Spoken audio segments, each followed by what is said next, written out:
Kas sa teadsid, et Tulukesel oli 3 õppekeskkonnale suunatud allprojekti, millel olid omad eesmärgid ja mille me ka saavutasime? Uuringud näitavad, et õpetajate vaheline koostöö mõjutab kooli kvaliteeti kõige rohkem. Kuidas selleks aega leida ja kuidas seda kõige efektiivsemalt korraldada? Meil on selleks lahendus.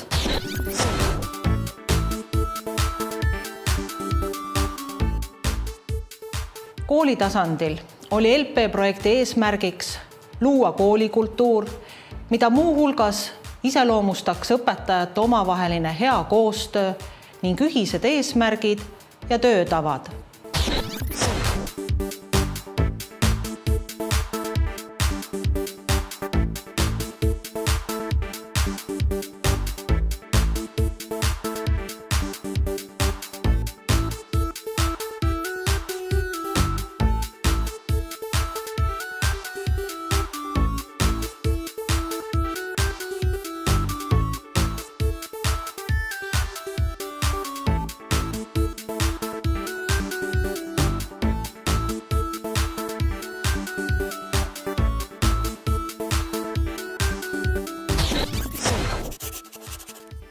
Kui mõelda sellele, kas need ootused, mis olid selle projekti alguses, on nüüd täitunud ja kas nad on nüüd 2 aastat hiljem selliselt need mõtted realiseerunud, mis olid, siis ma peaks ütlema, et ei ole.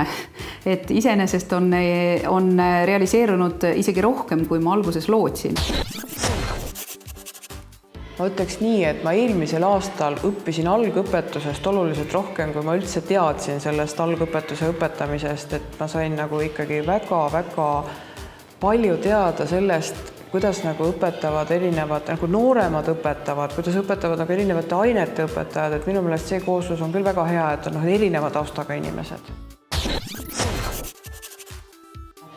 Tegelikult oli oluline ka see meie linna juhtrühma ja selle 3 linna juhtrühma kogunemised, et üks asi on see, et me teeme siin koolis ja oma kooli juhtrühmaga, aga teine asi on see, et me näeme ka, mis Tartu linna koolid teevad ja ka koolitused, ka need John Hattie kohta, mis meil on olnud, et õpetajad siiamaani räägivad, kui hea see oli, mis meil seal toril oli.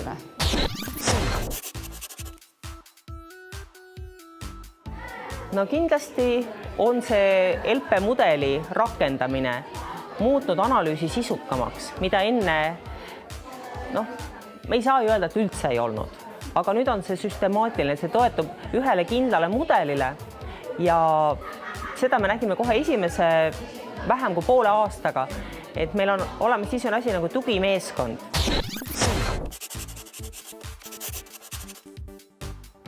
LP on toonud kaasa sellise nähtuse, et õpetajad käivad julgemalt üksteise tunde vaatamas, ei teki olukorda, kus miks ta nüüd siia tahab tulla või kas ma peaksin kutsuma, et äkki ta näeb midagi niisugust, mida ma ei taha näha. Et hoopis vastupidi, et selline kõrvalpilk on väga oodatud ja kutsutakse üksteist endale külla. Et LP-rühmad on mõnes mõttes natuke paremad grupid või kollektiivid arutama ka ülekoolilisi, kooli üldtööplaaniga seotud ja üldse ka jooksvalt kooli jaoks tähtsate küsimuste lahendamiseks, kuna nad on heterogeensed, nad ei kapseldu näiteks ühe kooliastme või ühe aine õpetajate huvidesse, siis ja inimestele meeldib nendes rühmades koos käia. Gümnasistide hilinemine, sellega tegelesime ja saime positiivseid tulemusi, aga edaspidine elu näitas, et sellega tuleb kogu aeg tegeleda. Ja meie edasine eesmärk on tegelikult see, et leida nüüd, kuidas ühendada võimalikult efektiivselt meie meeskonna lapsekeskse lähenemise mudel ja siis LP tõenduspõhine probleemide lahendamise mudel. Kõik täidavad oma endale antud ülesandeid ja ja toovad siis vajaliku info tagasi rühma ja täidavad ka siis neid ülesandeid, mis nad on rühmast saanud, nii et ma arvan, et toimib. Põhirõhk ongi ennetamisel selles mõttes, et me ei kuku kohe lahendama neid asju, vaid et me õpime märkama probleemi, märkama mingit signaali või mingit juhtumit ja püüda seda siis juba ennetada, et läbi LP mudeli sa teadvustad seda nagu rohkem, mulle tundub. Et kui sa nagu avastad, et sa oledki milleski juba sammukese ees ja siis hea meelega jagad seda oma kogemust ka, sest sa tead, et see juba töötab. Seda on hea jagada. Kui mõelda nüüd LP raames, siis põhiline, mis meile südamele pandi, on, et õpetajad on need, kes kasvatavad meie ühiskonna moraalset palet või seda need tulevikku. Siis kui õpetajad olid arutelude käigus lõpuks jõudsid sellise tulemuseni, et see on meie kõigi probleem, see ongi kooli probleem, mitte nüüd enam nii, nagu ta oleks võib-olla varem olnud, et ta oleks olnud õpilase probleem, selle klassijuhataja probleem ja mõned õpetajad. Aga õpetajad ise sõnastasid, et see on kooli probleem, et see neiu saaks selle kooli lõpetada. Ja vaat ega seda analüüsi ka koolis või teadlikult ei tee, siis suht vähe. Me üldiselt kõik arvame, et me ju kõike teame kõige kohta, miks see laps nii käitub, miks ta nii teeb. Et jälle see mudel pani meid analüüsima. Ja üllatus, välja on kukkunud mitte hästi, vaid väga hästi. Ime. Me saamegi hakkama sellega. Ma saan ka hakkama sellega, kuigi palju asju on. Ja tõesti hästi palju tänu sellel on ju infot vaja koguda selle või teise kohta. Ma saan sellega hakkama. See ongi see minu enesekindlus on tulnud.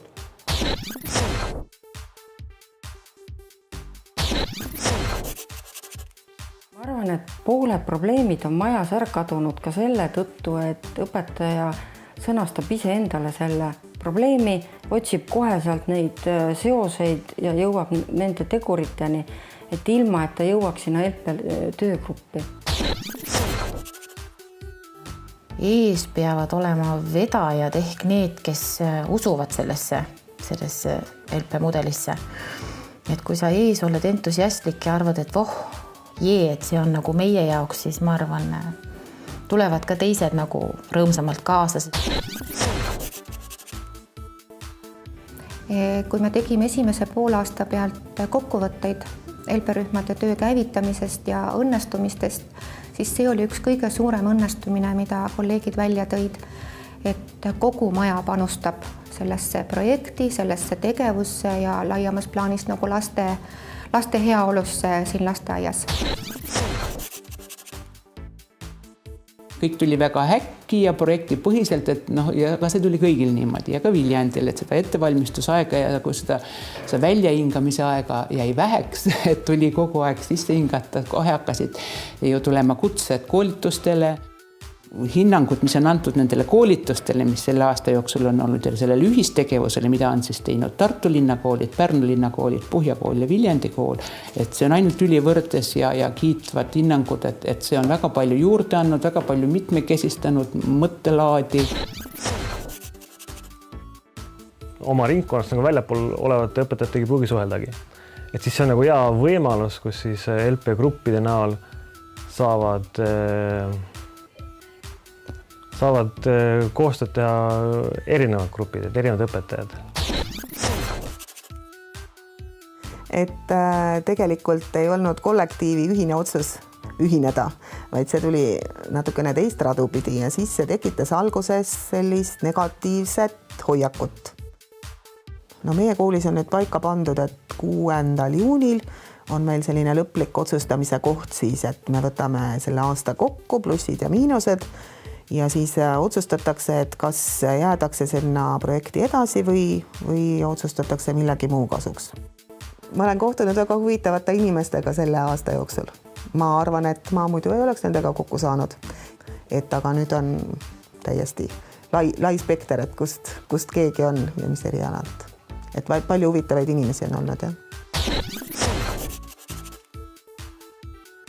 Ja kuna selle LP mudeli peamisteks eesmärkideks ongi ju õpetajate ja kogu kooli personali omavaheline koostöö, pidev õppimine, oma tegevuse reflekteerimine ja õpikeskkonna parendamine ja kaasajastamine, siis me leidsime, et see on üks väga-väga hea tööriist selle jaoks, et oma koolis asju veelgi paremini korraldada. Meie kooli õpilane, see on meie kooli laps, need on meie kooli probleemid, need on meie kooli õnnestumised. Ehk see on loonud sellise ühise aluse ja ühise tunde. Mul on kolleegidest väga suur tugi. Igaüks näeb probleemi erinevast vaatevinklist. Ja tegelikult tulevad välja sellised toredad lahendused, mida lihtsad ja toredad, et ei oskad ise nagu selle peale tulla, et ohoo, see ka aitab. Ma pean ütlema, et selle aasta õpilaste uurimistööde tase on märgatavalt tõusnud, sest õpetajad on omavahel ära jaganud just, et väikesed lõigud, et kes kuidas panustab, et valmis saaks õpilasel üks väga hea uurimistöö. Et koostööoskusele on kindlasti see LP-mudel väga hästi mõjunud. Võib-olla ma olen sinisilmne, võib-olla. Aga sinisilmne peab olema see muidu, ta ei vii edasi ju. Et mul on hea meel, et inimesed on omavahel kokku sulanud ja see on see üks koht, see kolmapäevane koht, just nimelt hommegi meil on LP. See on see koht, kus inimesed saavad ka lisaks sellele ette nähtud LP-le saavad ka võib-olla muid asju arutada. Mul on hea meel, et Pärnu linnas tahavad liituda tulevikus võib-olla selle projektiga ka teised koolid. Nad tulevad meiega kaasa. Ja ma usun, et see algatus, mis tuli Tartus, on väga tänuväärt.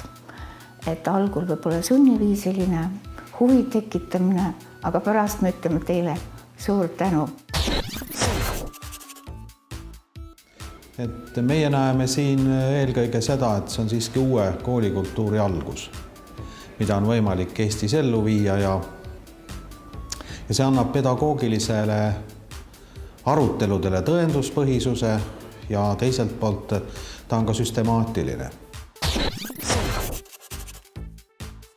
Me ka varem õpetajatega istusime ja arutasime õpilaste ja distsipliini ja üldse koolieluga seotud probleeme, aga see oli erinev sellest, kuidas see toimub LP-grupis.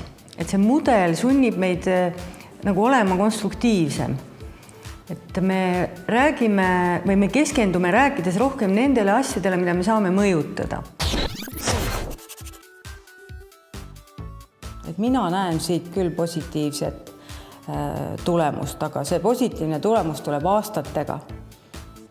Et ma arvan, et me oleme nüüd selle esimese aasta lõpuks jõudnud sinnamaale, et see on vajalik ja see mudel hakkab meil tasapisi toimima, nii nagu oleks vaja.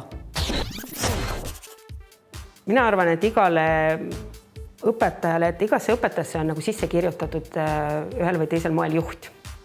Et inimestele tuleb lihtsalt anda võimalus ja see juhi omadused nendes üles leida. Et mul on väga uhke tunne ja hea meel, et tegelikult meil need grupijuhid on saanud selle juhtimiskogemuse ja selle juhi endas üles leidnud ja ma näen tegelikult juba seda kasutegurit, et need inimesed on hoopis enesekindlamad, kui nad varem olid. Kui pool aastat oli tööd tehtud, siis oli kohe tunda, et õpetajad tundsid ennast vabamalt, avaldasid julgemalt oma arvamust ja selline atmosfäär ja keskkond muutus järjest vabamaks. Loomulikult need lapsed, õpilased, kelle kelle siis mingi juhtum on õpetajate huviorbiiti tulnud, nad teavad sellest ja samamoodi mulle tundub, et kui õpetajad hakkavad selle lapsega rohkem ka suhtlema mitte ainult õppetöö teemal, vaid ka koolivälistel teemadel ja vestlevad rohkem, siis loomulikult see parandab ka õpetaja ja õpilase vahelist usaldust. Projekti käigus õppisime rakendama erinevaid sekkumisprogramme. Peab ütlema, et need erinevad sekkumisprogrammid, mis meie inimesed on läbinud, on tõesti tulemusi muutnud. Ja kõige paremini need tulemused on välja tulnud Valge õppekeskusest. Nii sisekliima on oluliselt paranenud, kui ka siis keskkond on muidugi meil oluliselt paranenud ja need võtted, mida siis kasutatakse, ongi üks peamine põhjus, mis aitab arengus edasi minna.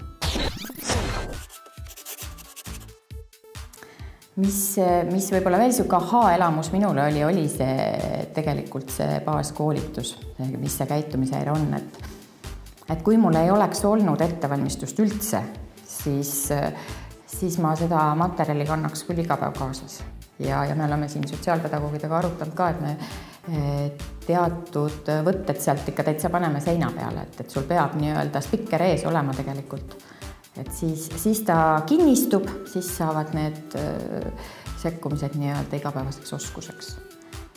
Mul on suur ootus ja lootus nimelt selles, et läbi Tulukese programmi on väga suur osa ühiskonna inimestest saanud teada, mis on ikkagi psüühikahäirega inimesed. Kindlasti oleme koolitanud väga palju uusi inimesi, kes meie koolidesse on tulnud teadmaks, mis see psüühikahäirega inimene on.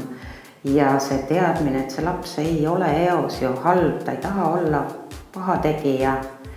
See on väga oluline teadmine. Ta lihtsalt pole osanud, talle pole antud võimalust, tal pole olnud piisavat head arengukeskkonda selleks, et vormida oma oskusi, toimetada niimoodi, nagu meie talt seda ootame. Elame maailmas, kus igasugused piirid nihkuvad riikide vahel, isikute ja riikide vahel, kooli ja kogukonna vahel, õppija ja õpetaja vahel, reaal- ja virtuaalmaailma vahel. Meie nihutasime projekti raames piire klassiruumide vahel.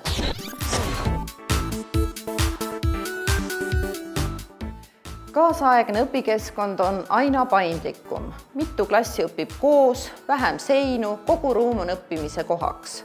Avatud õppemaastikuga kool on kui töökoda. Meie ees on uus klassikultuur.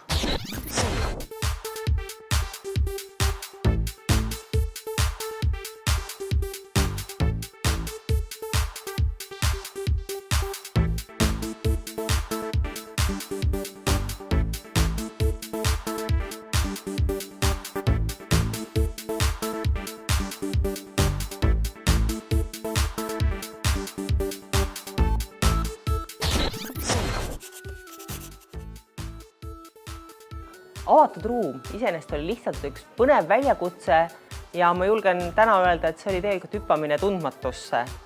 Lihtsalt see, et teha midagi uut ja midagigi teha selles 36 aastat vanas majas, kus remont ei taha ega taha tulla. Võime öelda, et meil oli hästi lai töörühm. Ühelt poolt olid need õpetajad, siis olid need Tartu linna koolid, siis olid need Tartu linnavalitsuse ehitusosakonna inimesed, siis olid need projekteerijad, arhitektid. Et kõigil neil oli oma nägemus, mida saab teha, kuidas saab teha ja põnev oli ka see, kuidas inimeste mõtlemine ajas hakkas muutuma. Et alguses oli kas või see, kuidas arhitektid joonistasid ikka paari kaupa pinke siia ruumi, see oli nagu punane rätik, et me ju ei taha selliseid klassiruume, nagu meil siin on, me tahame midagi muud. Et kuidas sellest nagu välja tulla. Siis mina koolijuhina olen väga õnnelik ja see oli üleeile, kui ma küsisin oma 2 kolleegi käest, et kui te peaksite nüüd avatud ruumist ütlema, mis te rõõmu teeb, siis esimene sõna oli loomulikult see koostöö, mida me nüüd ometi omavahel teeme. Ja kui ma südames aus olen, siis ma ütlen, Et minu jaoks oli nagu alguses see kõige suurem põhjus just nimelt see koostöö muutmise võimalus, et äkki see on see lahendus või see asi, mis aitab koostööle kaasa. Ja kui inimene ei ütle seda, et me peame koostööd tegema, vaid tunneb nagu suurt rõõmu sellest, et tal on võimalus, et see asi tõesti annab juurde. Et meil ei ole nüüd mitte see, et nagu me siin kõrvalruumis võime kuulda, on 3 õpetajat, 3 klassi ja need lapsed saavad osa kõigi 3 õpetaja tarkusest, oskustest, teadmistest, mitte ei sõltu enam lapse aineteadmised või oskused sellest, mida oskab tema õpetaja, vaid kõik õpetajad saavad anda oma panuse, siis see haridus muutub palju ühtlasemaks. Et kooli seisukohalt on see kindlasti hästi suur väärtus selle koha pealt. Teine suur väärtus on tegelikult see, et need lapsed on muutunud omavahel palju sallivamaks, üksteisega arvestavamaks, kes ühes lennus koos töötavad. Et seda tunnetki enam ei ole, et haakatega ma ei räägi või peekatega ma ei tee koos. Et see on nagu nii loomulik või nii iseenesest mõistetav. Peale talvevaheaega, kui meil olid juba kindlad kokkulepped olemas, mida me teeme, kuna me teeme, siis läks nagu kõik palju paremaks. Et algselt me proovisime hästi palju ja selliselt kaootiliselt ei olnud nagu süsteemi. Aga peale talvevaheaega tekkis nagu süsteem, mida teha, kuidas teha, et liiga tihedalt ei oleks erinevaid tegevusi ja mingisugused nagu,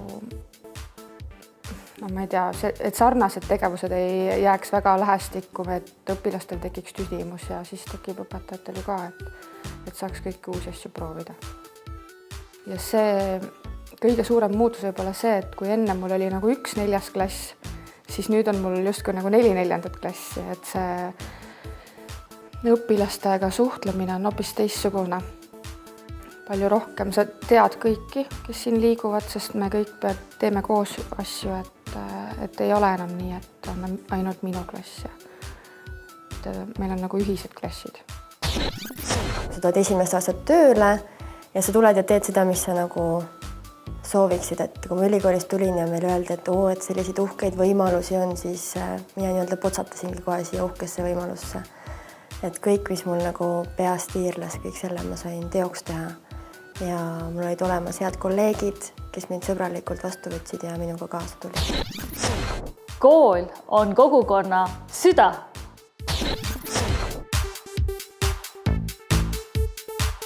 Projekti eesmärgiks oli parem infovahetus, parem huvide esindatus, parem kogukonna tunne. 4 kooli võtsid selle oma südameasjaks.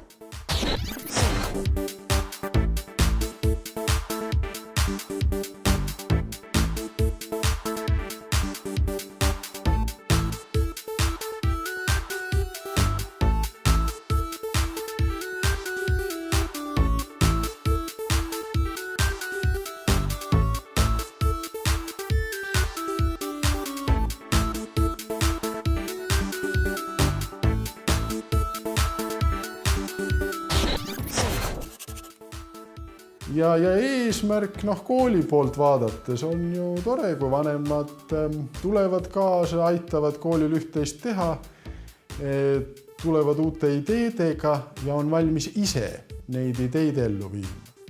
Ma arvan, et treenikus me oleme suutnud vähemalt selle esialgse koostöö tekitada küll selliselt, et me ei ole seadnud omale nii kõrgeid latte, mille alt me kolinal läbi läheks.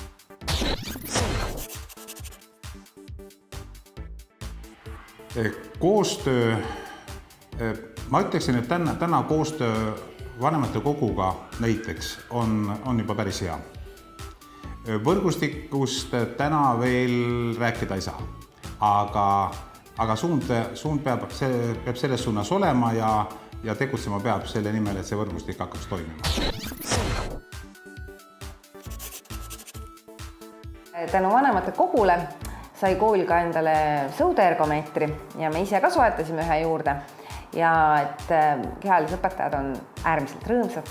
Ja meie oleme rõõmsad, kui kõik õpetajad on rõõmsad. Kui on õpetajad rõõmsad, on juhtkond rõõmsad. Elevust, kogukonna asi on toonud kindlasti sellist elevust kooli. vanemad tulevad kooli natuke teistsuguste küsimustega, kuidas me saaksime midagi teisiti teha, kus me saaksime oma õla alla panna, mida oleks meie poolt, vanemate poolt vaja teha. Tegelikult nii mõndagi asja, mis lapsevanemad võib-olla oma kiires töötempos ei olnudki väga kursis meie igapäevaste asjadega, et me juba tegelikult teeme paljusid neid asju, mida nad nagu oleksid soovinud. See oli niisugune hea tunne. See kogukonna asi tõi minu ellu tõelise eufooria ja ma olin nagu esialgu nagu tohutult kõhkleval seisukohal. Teiselt poolt, kui see asi käima läks, ma täiesti tundsin, et see on täiesti midagi uut. 2 aastaga on tegelikult hästi palju juhtunud. On toimunud väga palju erinevaid asju. Mõttetalgud, haridusakadeemia, kogukonnapäev, advendilaad, Tartu loomade varjupaiga külastus, nagu ütles Kersti Vilson, lava läheb kohe ehitamisele. Üks huvitavamaid osasid on olnud minu jaoks teiste koolide kogemuste kuulamine. Just see, kui me oleme saanud teiste Tartu koolide vanematega kokku ja kuulnud, kuidas nemad oma asju korraldavad. Tegelikult on alati kasulik õppida teiste kogemustest. See aktiivsus ei tule ka tühja koha pealt, aga nagu kohale tulla ja näha, et on nii palju inimesi, kes suudavad sinuga kaasa mõelda ja on valmis tegudega panustama, siis see tõstab tegelikult igaühe motivatsiooni. Et kui seda ainult niimoodi meilisuhtlusest jälgida, ega siis see säde ja tuluka nagu väga lihtsalt ei sütti, aga kui kohale tulla ja näha seda, et tegelikult need on reaalsed inimesed, kellega on koos võimalik mõelda ja teha, siis see motiveerib. Siis ma arvan, et Tartu linn on nagu Eesti omavalitsustest võib-olla esimene. Ma ei tea nagu paljusid, kes nagu koolipidajana on süstemaatiliselt hakanud mõtlema selle peale, et kuidas koolide arengusse kaasata nagu lapsevanemaid. Et see on minu arust nagu väga uuendusmeelne omavalitsuse poolt ja selle eest tahaks küll Tartu linna kiita. Aga hea meel on näha, et kool on meid väga tugevalt toetanud, kooli juhtkond, meil on direktoriga saame rääkida juba nagu oma sõbraga juba tegelikult pikka aega, juba projekti algusest peaaegu. Et saime tuttavaks ja on täitsa sarnased mõtted. Ja see on kindlasti olnud üks asi, mis on aidanud seda projekti siin koolis käima lükata. Ja kui mõelda, kui on üks märksõna, mida me oleme selle projektiga püüdnud saavutada, siis see on usaldust. Mina küll usun, et see nii-öelda tulukese tõuge on selline, et sellest nagu enam lahti ei saa, et kui koolid loodavad, et projekt lõpeb ära ja vanemad taanduvad tagasi, siis seda ei tasu loota. See loota on muidugi siin jutumärkides, et ma millegipärast arvan, et see ikkagi nii uus normaalsus on loodud. Kõiki protsesse, kõiki projekte, mida algatatakse, neile tuleb anda võimalus. Nii nagu kool andis võimaluse tulukesele oma koolis eksperimenteerida, nii tuleks ka jätkata seda koostööd, anda siis lapsevanematele koolile võimalus oma tööd hästi teha ja koolil vanematele oma tööd teha. Ehk siis olla vanem ja koolist ja õppetööst huvitatud vanem. Täname teid kõiki koostöö eest.